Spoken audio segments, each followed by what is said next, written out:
Neighborhood. Small town feel with big time ideas. After all, you are entitled to Brad's opinion.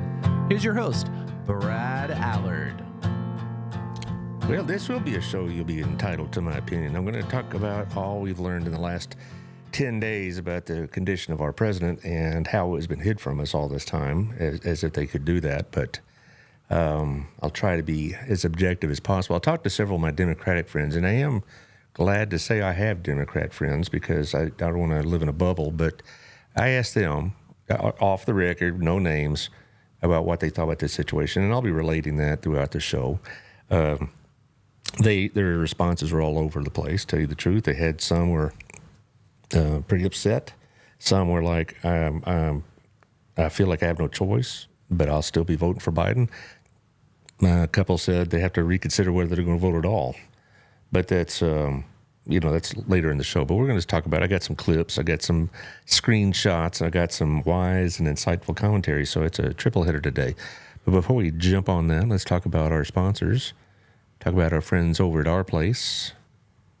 That's a great place. That's where I do all of my B&I business and all my podcast-related business. And it's also just a good place for gangs to get together. I get together every other Thursday with some of the men from my Sunday school class, and we try to analyze all the world's problems, including this one. I can't wait for our next meeting. So it's going to be lots of fun, as always. And also, Gina's Pizza is another place that you really ought to give it a shot. If you haven't yet, and I haven't really met any people that haven't yet, but if you haven't yet, that's a great place to go. Pizza's good. Atmosphere is great. Pizza's great, for that matter. Service is great. It really has become a local favorite very, very quickly. So give it a shot. I think you'll be glad you did. Also, our friends over at Wild Cigar and Culture, they have a great humidor, a wide selection. They usually have vendors come by during the summer weekend months for specials and deals, and they always have drink specials during the week, so check them out.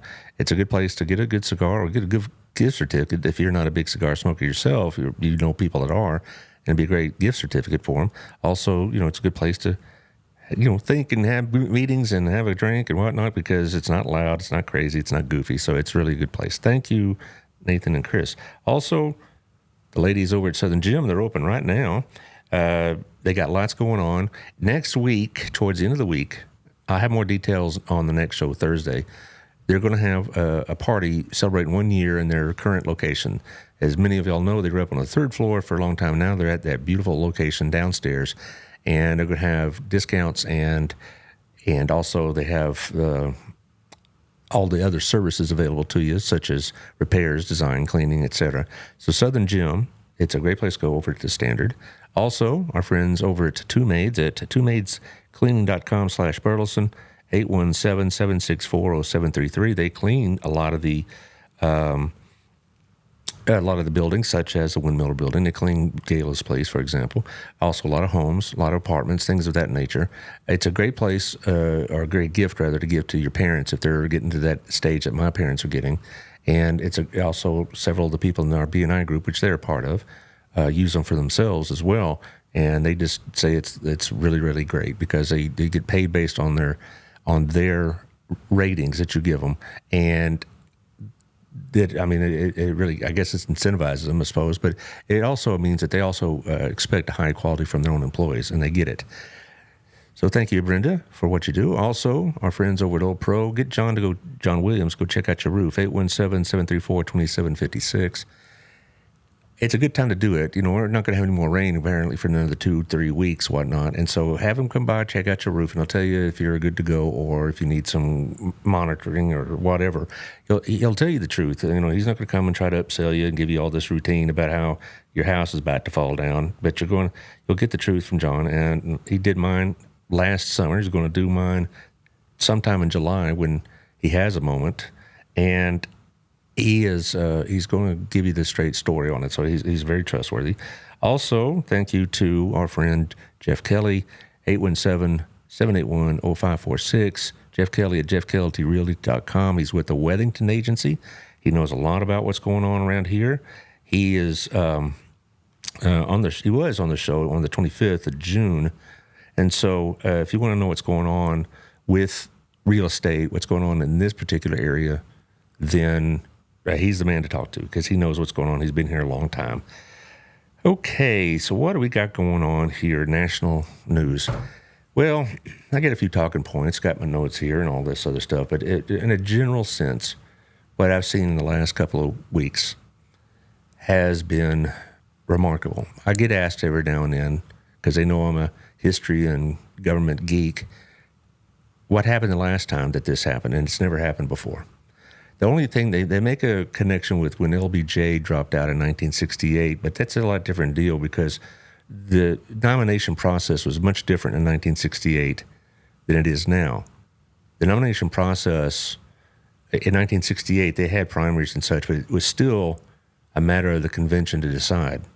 And then after all the crap that happened in 1968, they changed the rules and basically went to a primary system fully, and that with committed delegates. And so the dilemma the Democrats put themselves in is that Joe Biden has 90% of the delegates, and only he can release those delegates. According to the rules of the Democrat Party, at least on the first vote, the delegate is pledged to vote for who brung him, so to speak. What usually happens is you have delegates that are selected at the state conventions. They are usually done in coordination with the candidacies. And since there really wasn't a Democrat primary other than Dean Phillips and Marianne Williamson, which I don't know what that's all about, but the point is that there really wasn't a primary system or this whole primary season. So almost all the delegates are pledged to Joe Biden. And he'd have to release them for them to make a change. If they break that pledge, it would only be done if the Democrat Party changed the rules now, kind of like in midstream. And that's not going to happen because there are going to be a lot of Democrat voters that are mad that still love and respect and want Joe Biden for president. All right? Joe Biden still has a loyal following, maybe not to the messianic degree that Obama did, but it still he does have a following, and they'd be very, very angry if they took him off the ticket without his consent. And it doesn't seem like his consent's coming. And so after the debate, which all of us saw practically, or at least parts of it by now, what really bothered me about this is the lid blew off of what had been suspected and talked about under the in whispers for about 7 or 8 months, if not 2.5 years or more, that Joe Biden is getting physically and mentally incapable of doing the job as president. And the media and his aides, as we'll see in later parts of this show, did everything they could to cover that up. And then it got all blown to flinders on June 27th. And then he has an interview with George Stephan Offis on July 6th, that's the date. And it didn't really make things better. I mean, he wasn't as bad stumbling and mumbling and fumbling like he was on the debate, but his answers, some of them were incoherent and some of them were very, very defiant. And there you go. So let's take a look at the first clip, video number 1, if you would, Taylor. Let's start with the debate. You and your team have said you had a bad night, but your friend Nancy Pelosi actually framed the question that I think is on the minds of millions of Americans. Was this a bad episode or the sign of a more serious condition? It was a bad episode. No indication of any serious condition. I was exhausted. I didn't listen to my instincts in terms of preparing, and I had a bad night. You say you were exhausted, and I know you've said that before as well, but you came, and you did have a tough month, but you came home from Europe about 11 or 12 days before the debate, spent 6 days in Camp David. Why wasn't that enough rest time, enough recovery time? Because I was sick. I was feeling terrible. Matter of fact, the docs with me, I asked them, they did a COVID test because they were trying to figure out what was wrong. They did a test to see whether or not I had some infection, a virus. I didn't. They just had a really bad cold. And did you ever watch the debate afterwards? I don't think I did, no. Well, what I want to get at is what were you experiencing as you were going through the debate? Did you know how badly it was going? Yeah, look, the whole way I prepared, nobody's fault, mine. Nobody's fault but mine. I prepared what I usually would do, sitting down, as I did come back with foreign leaders or the National Security Council, for explicit detail. And I realized about partway through that, I get quoted, the New York Times had me down at 10 points before the debate, 9 now, or whatever the hell it is. The fact of the matter is that what I looked at is that he also lied 28 times. The way the debate ran, not my fault, no one else's fault. No one else's fault. But it seemed like you were having trouble from the first question in, even before he spoke. Well, I just had a bad night. Okay, there's several things to unpack from that. One is, in other interviews, not this one in particular, he said that the reason he did so badly was Donald Trump was yelling at him the whole time, even though his mic was turned off. Well, everybody watched this on split screen, and Donald Trump acted with an unusual degree of decorum. I was afraid that it would be a repeat of what happened 4 years ago, which was extremely unpleasant to watch. But this idea that he was distracting Mr. Biden is just not true, and it's visually there. Second of all, when he talked about, him being ill and all this other stuff, that came out towards the middle of the debate. All of a sudden, they saw how badly he was doing. His staff said, well, he's been sick. Okay. Well, okay, he was sick. But the idea that he was so exhausted and he had jet lag, they throw up every excuse in the book that he over-prepared, which is actually something I suspect might have happened, was over-preparing. And he talks about all the lies that Donald Trump said. The thing about Donald Trump and his lies, it isn't so much lies. It's kind of like Joe Biden's lies. They're exaggerations more than anything else. But they are fabricated to some degree to be untrue on both sides. And so Joe Biden, though, he said some things that just really, really stuck with me. This one, among others, stuck with me. During the middle of the debate, he was talking about what a great success he was in foreign policy. So run video number 2, if you would. The idea that he did something that was significant, and the military, when he was president, they were still killing people in Afghanistan. He didn't do anything about that. When he was president, we were still finding ourselves in a position where you had a notion that we were this safe country. The truth is, I'm the only president this century that doesn't have this decade, that doesn't have any troops dying anywhere in the world like he did. I don't even know where to begin with that lie. Or if it's not a lie, then that's not any better to think it was just a mental lapse on his part. 13 men and women died in Afghanistan in that disastrous pullout in 2021, August 21. We had 3 service members die in Syria when they were bombed by Iranian drones. We've had a couple of Navy SEALs being killed on missions. But particularly the Gold Star families of those 13 dead soldiers in Afghanistan, you're going to see them in commercials. You're going to see that clip in commercials. You're going to see, him making that statement, and then you'll probably have one of the dads saying, my son died in Afghanistan. Another might say, my daughter died in Afghanistan. And so, I don't know if he was lying, which is bad enough, but I think he just so used to thinking if it comes to his head, it must be true. And that just really, it angered me. It angered a lot of the veterans I know, because they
I've expressed my disdain for more than once, Corinne Jean-Pierre.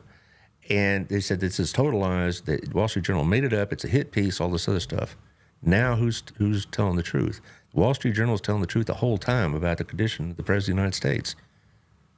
And the media now acts like we don't remember that, because they're putting out article after article now that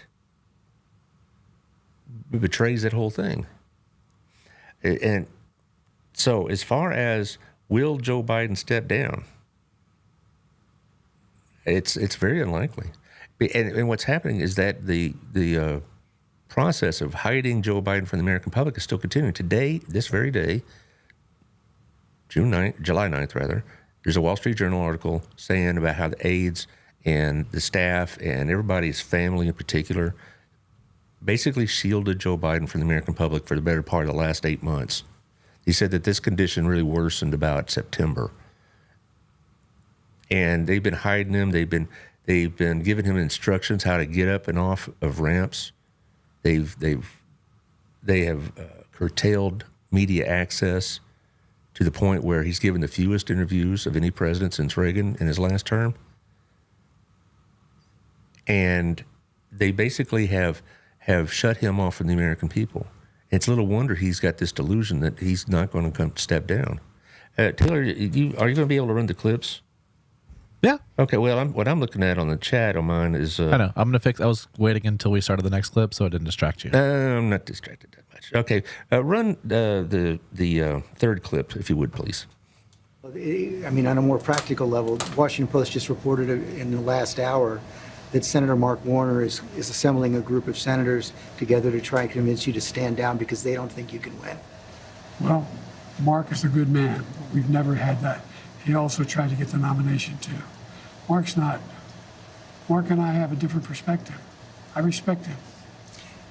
And if Chuck Schumer and Hakeem Jeffries and Nancy Pelosi come down and say, we're worried that if you stay in the race, we're going to lose the House and the Senate, how will you respond? I go into detail with them. I've spoken to all of them in detail, including Jim Clyburn. Every one of them. They all said I should stay in the race. Stay in the race. None of the people said I should leave. But if they do? Well, it's like, they're not going to do that. You sure? Well, yeah, I'm sure.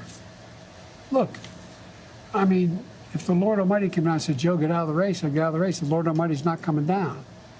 I mean, these hypotheticals, George, But it's not that hypothetical anymore. I grant that they have not requested the meeting, but it's been reported. Well, I've met with them. I've met with a lot of these people. I've talked with them regularly. I had an hour conversation with Hakeem. I had more time than that with Jim Clyburn. I spent time with many hours off and on the last little bit with Chuck Schumer. It's not like I had all the governors. I agree that the Lord Almighty is not going to come down, but if you are told reliably from your allies, from your friends and supporters in the Democratic Party, in the House and the Senate, that they're concerned you're going to lose the House and the Senate if you stay in, what will you do? I'm not going to answer that question. It's not going to happen. What's your plan to turn the campaign around? You saw it today. How many people do you draw crowds like I drew today? You find me any more enthusiastic than today? Huh? I mean, I don't think you want to play the crowd game. Donald Trump can draw big crowds. There's no question about that. He can draw a big crowd, but what does he say? Who's he have? I'm the guy supposedly in trouble. We raised $38 million within 4 days after this. We have over 1 million individual contributors. Less than $200. I've not seen what you're proposing. You haven't seen the fall off in the polls. You haven't seen the reports of discontent in the Democratic Party, House Democrats, Senate Democrats. I've seen it from the press. You know, I've heard from dozens of your supporters over the last few days, and a variety of views, I grant you that. But the prevailing sentiment is this. They love you, and they will be forever grateful to you for defeating Donald Trump in 2020. They think you've done a great job as president, a lot of the successes you outlined. But they are worried about you and the country, and they don't think you can win. They want you to go with grace, and they will cheer you if you do. What do you say to them? I say the vast majority are not where those folks are. I don't doubt there's some folks there. Have you ever seen a group at time when elected officials running for office aren't a little worried? Have you ever seen that? I've not. Same thing happened in 2020. Oh, Biden, I don't know, man. What's he going to do? He may bring me down. He may. Mr. President, I've never seen a president at 36% approval get reelected. Well, I don't believe that's my approval rate. That's not what our polls show.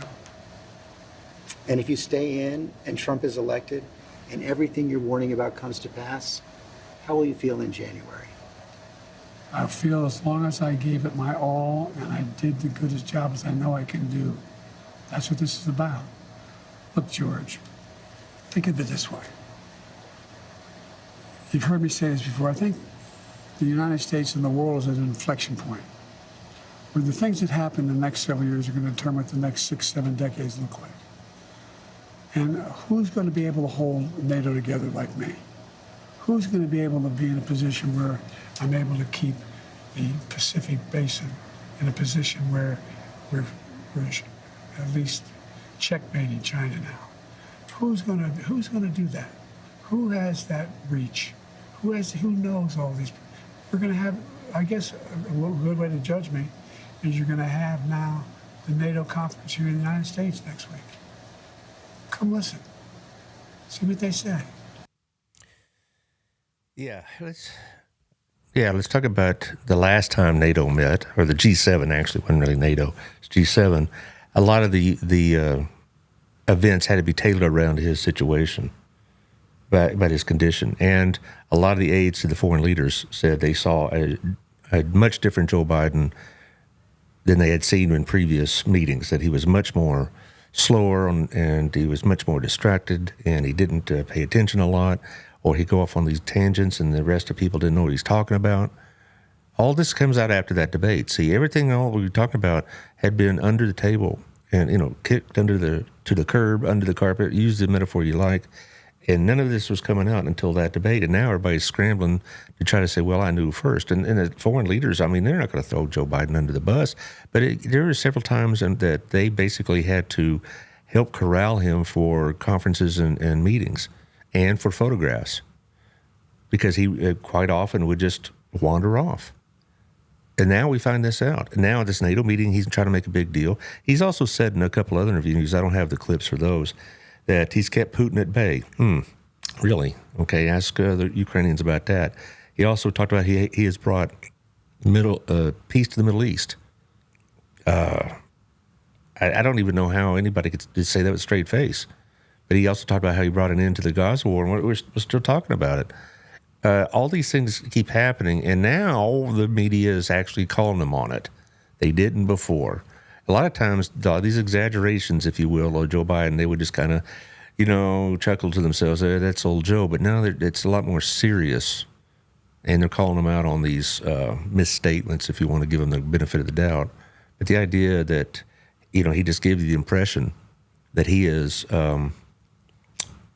indispensable for the next 7 decades of events is, well, as the old saying goes, the graveyards are full of indispensable men.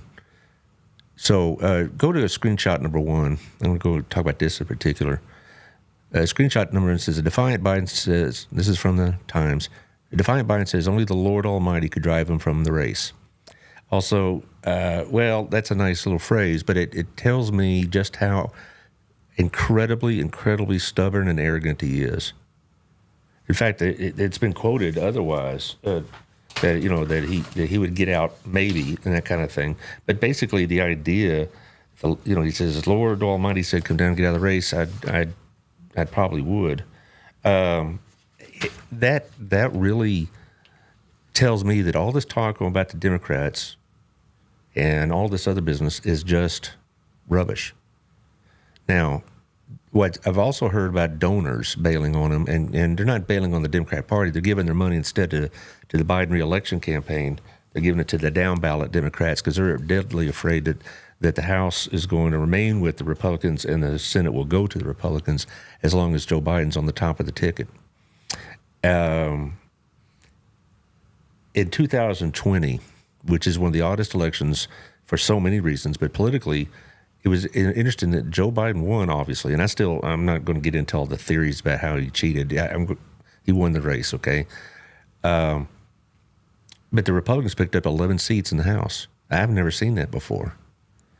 Almost always, whoever wins the presidency, which party wins the presidency, picks up seats somewhere. But they didn't. They didn't gain any in the Senate, and they lost 11 seats. So that tells me that the coattails, if you will, of Joe Biden are very, very short. One of the also kind of ironic thing in 2022, the midterm races, Republicans didn't do well at all, considering what they were going to be, but the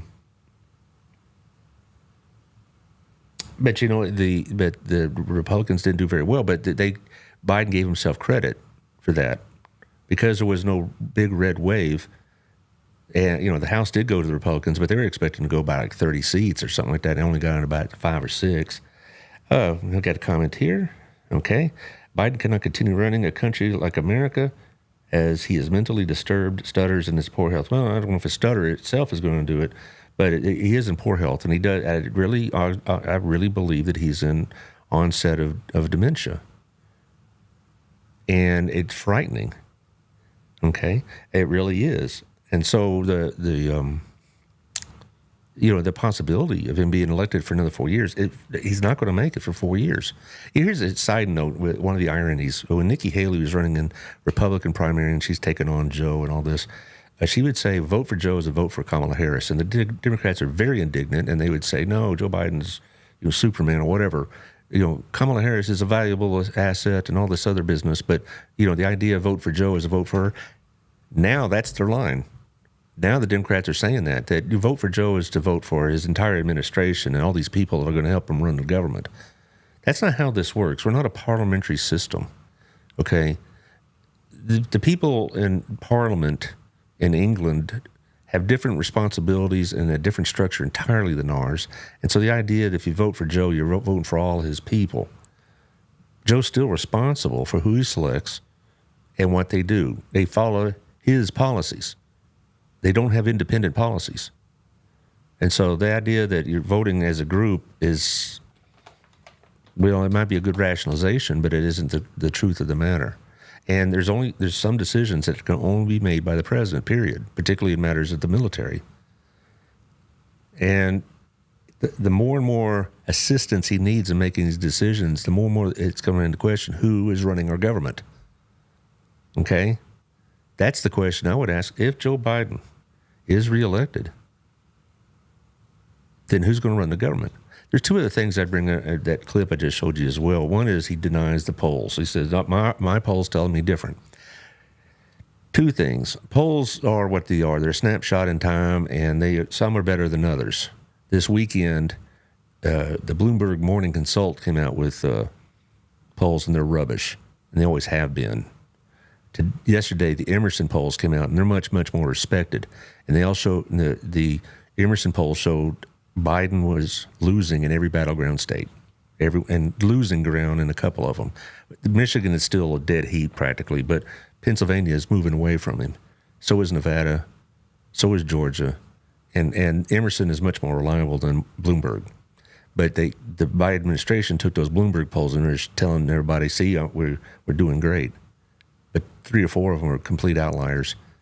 Second of all, if Joe Biden's polls were telling them something different, we would know those polls. They would have been released.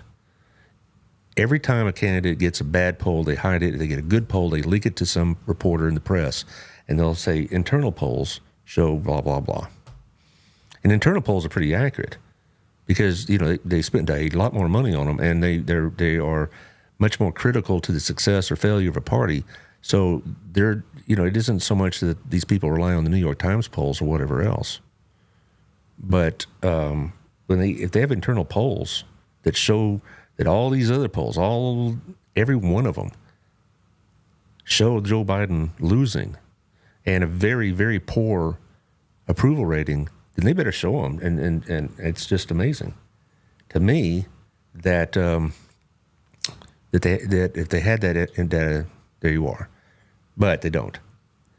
Thirdly, and this one's really stuck with the Democrats quite a bit. What will you do, Mr. Stephan Offis say? And by the way, I will say, I was wondering how good a job Stephan Offis would do, because he's a Democrat and he worked for Bill Clinton and all this. And I wonder if he's just going to lob softballs. But I thought he did a really good job, frankly.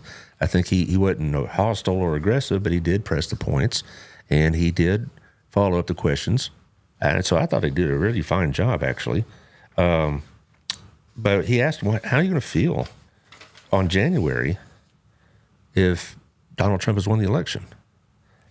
And the president says, quote here, I'll feel as long as I gave it my all and I did the goodest job I know I can do. That's what this is about. And the Democrats went nuts off the record. First of all, one thing is that I did the goodest job I know. Goodest ain't a word, but the Biden administration went nuts on the press and said, he said, as good a job as I know. And a lot of the people who wrote the articles with the words goodest basically said, we heard what we heard. But I'm not going to get their equivalent on his grammar. The point is this, win or lose, he'll be okay with it as long as he did his best. And the Democrats are not here to make Joe Biden feel good about himself. Political parties have one purpose, period, and that is to win elections. Okay? They're not, they talk about standing for this, that, and the other and having a platform and having these other things. If those are losing propositions, they'll drop them. They're not, the Republican Party may be, at least historically more conservative than the Democrat Party, but they've changed a lot of their party platforms, and so have the Democrats. Why? Because certain planks became liabilities, and they just drop them. But this really bothered a lot of the Democrats. Basically, he made it all about him. As long as I did the best I could, I'm fine. Well, the Democrats, they're making this election like this existential election, like they all do every 4 years. But this is the most important election in our lifetime routine. And if Joe Biden thinks, well, I did the best I could, and and I lost, well, so be it. There was a great deal of angst about that. I'm quoting here from the article I'll draw. This is from the New York Times as well. Multiple Democrats expressed exasperation at that afterward, declaring that the election was not about earning a participation trophy, but about stopping a convicted felon who tried to overturn an election that he had lost, and et cetera, et cetera, et cetera. Okay? What's really interesting also, kind of another side note, is that how much this election was turned. The Democrats were going to make it all about Donald Trump, particularly about his conviction in New York, which you can take that for what it's worth, but they were all going to make it about convicted felon, how he's going to take over the country, he's going to impose a fascist regime.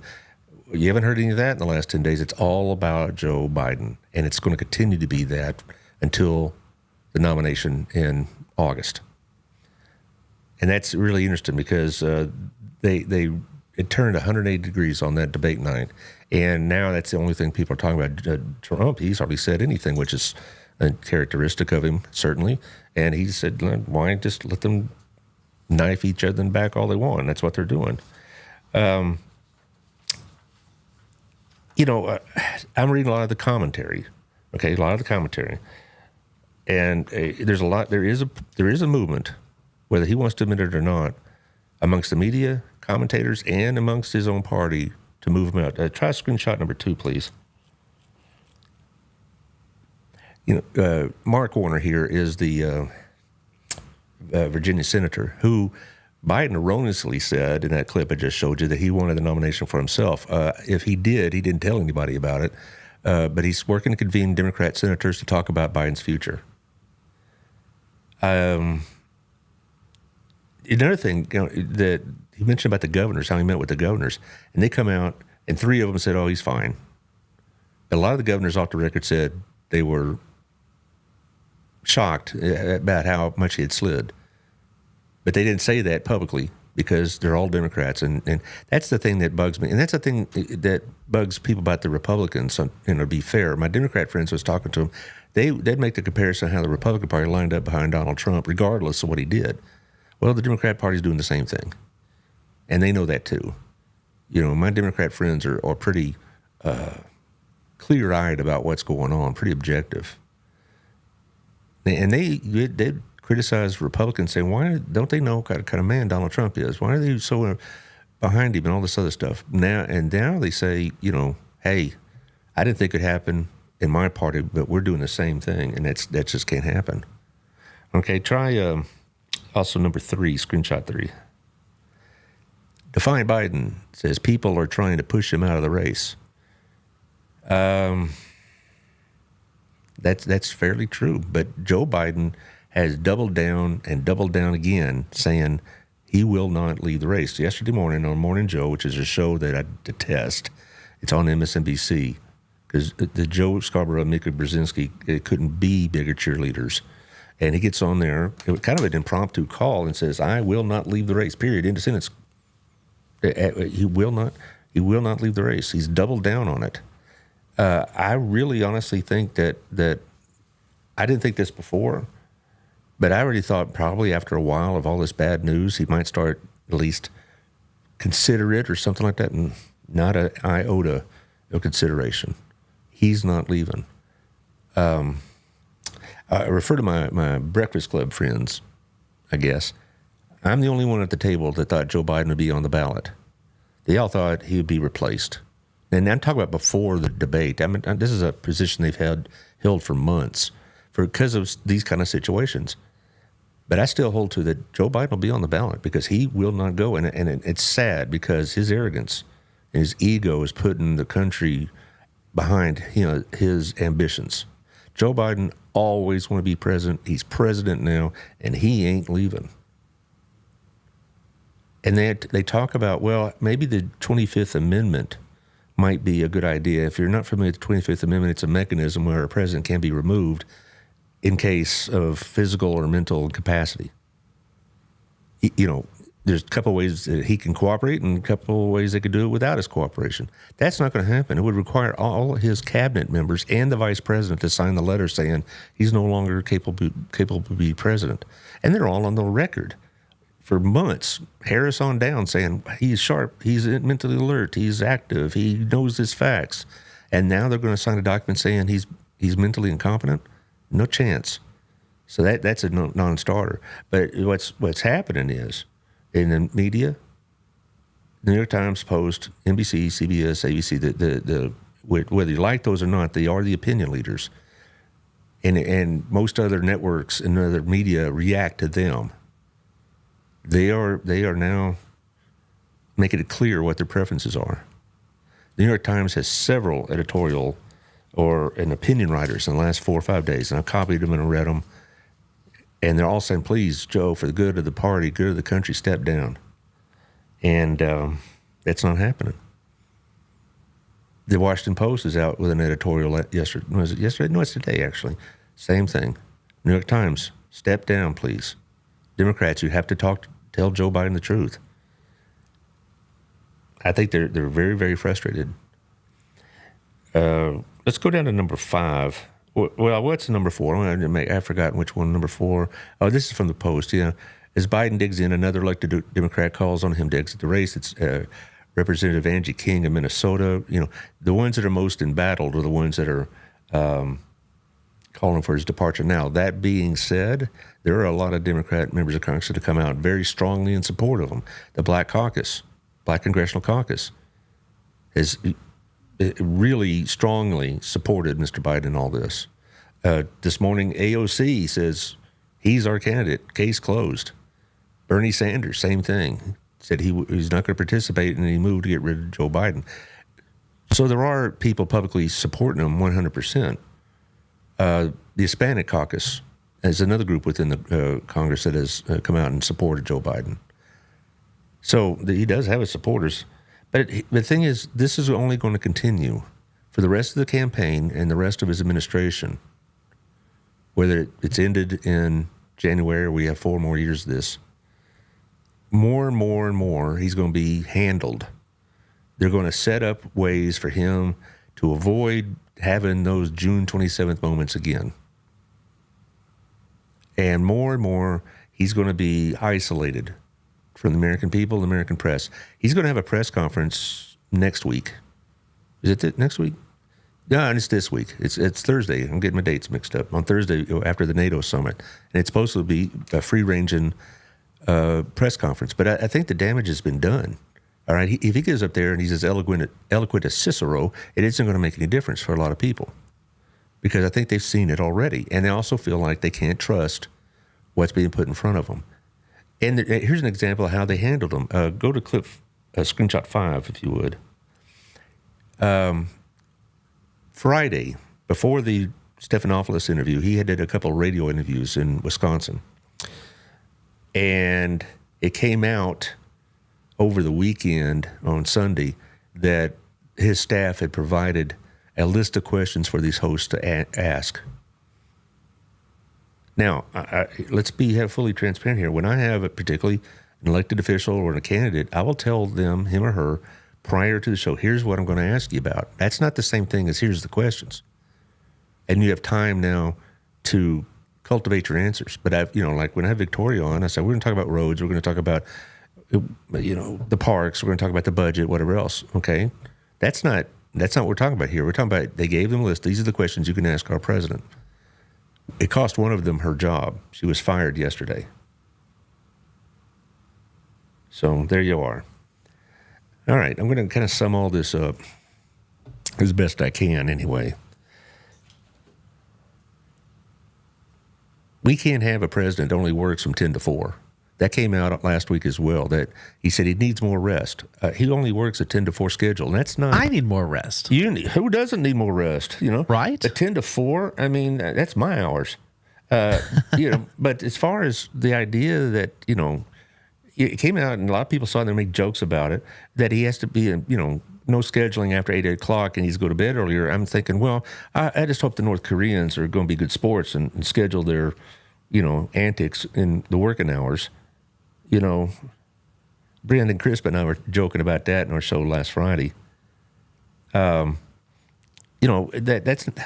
it's like, do you not hear yourself? Oh, I need more rest. I'm going to, schedule late events. I'm going to, but his day doesn't start until 10 o'clock. And that's not some exaggeration I'm making up. It's the schedule. The schedule of the president's public knowledge. I mean, it's publicly available. And that's one reason why the lies get so irritating, because we know what we're reading here and they're being told otherwise. Another example of that is that Press Secretary Jean-Pierre said he's not being treated for any Parkinson's disease. Well, the Parkinson's expert's been in the White House 8 times. And the press yesterday said, why is this happening? She goes, well, we really can't talk about that, because of, privacy. And it's like, wait, privacy? He's the president of the United States. If he's having a health condition, we need to know. What can you put us in touch with his doctor? Well, we really can't tell you who the doctor is. And they said, his name is right here on the White House log, Dr. So-and-so.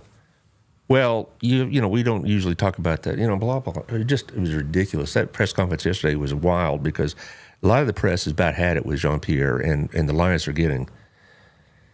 Anyway,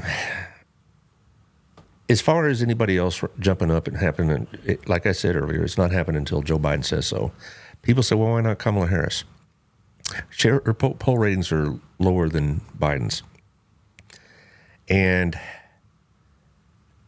I asked my Democrat friends, would you vote for Kamala Harris? And they said they would, but not happily. Because, it's all about Trump for a lot of people. Harris will not win against Joe Biden. Donald Trump. Get it straight, dummy.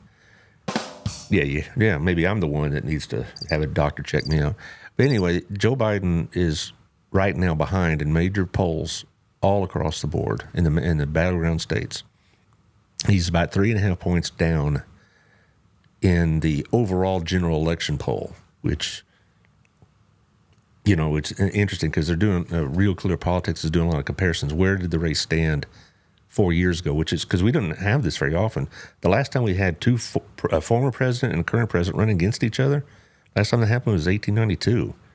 Okay, that's how long ago. Harrison, Cleveland. I'm sure y'all remember it from your high school days. If you had my class. But the point is that we have really interesting comparative points because of the two candidates running again.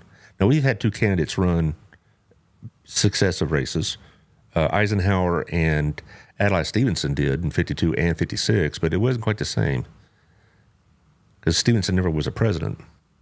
But the point is that they're at this point, 4 years ago, Biden was up by 8 points. Now he's down by 3.5. But his polls won't tell him that.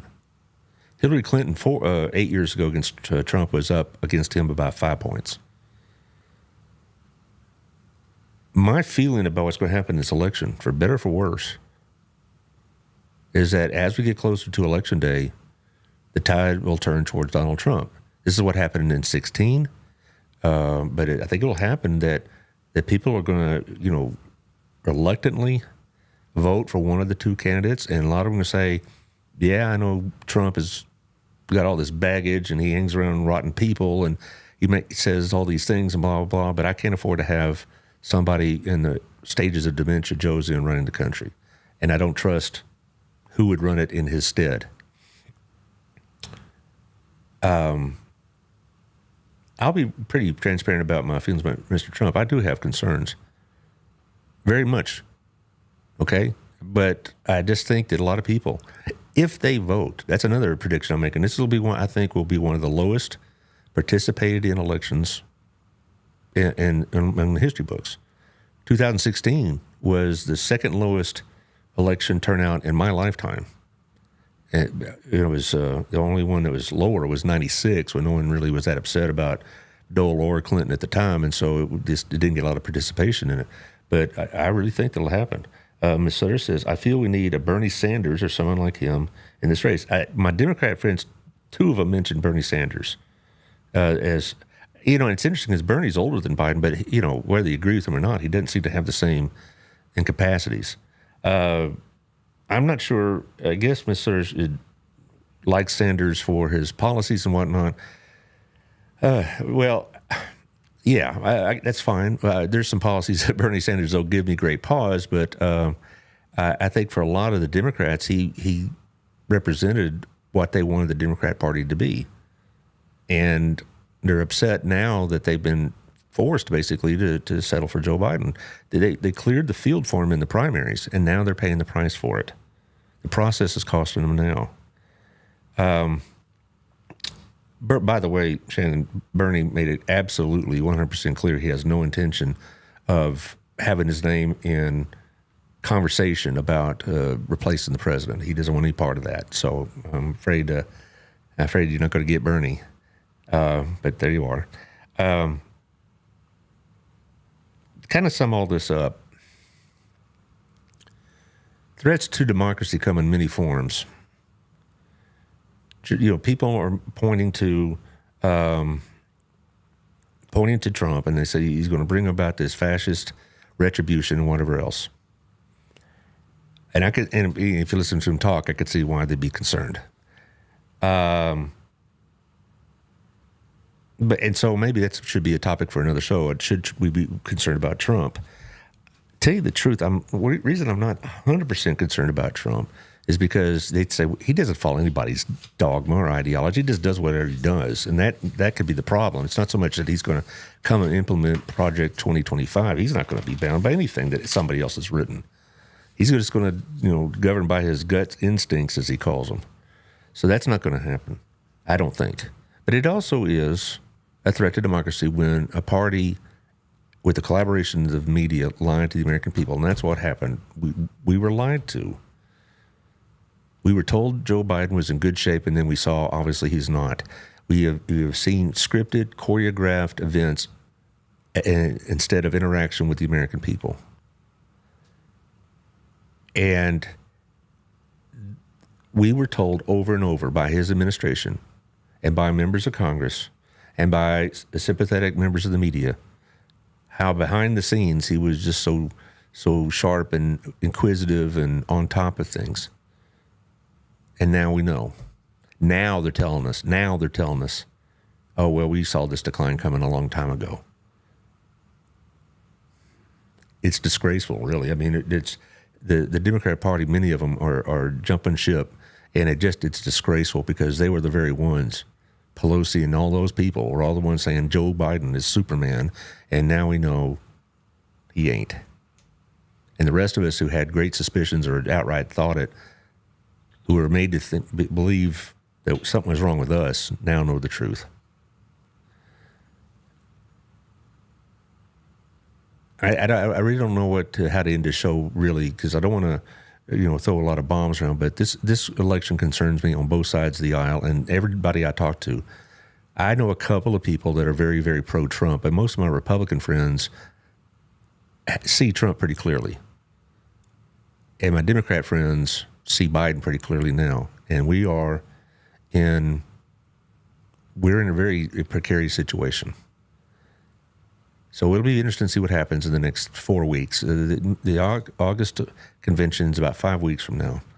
And that's when they're going to formally ratify everything. And like I said, Joe ain't going, so we'll see what happens. Taylor, thanks for all the video upkeep. Always, always, always, always. You're going to be gone Thursday, right?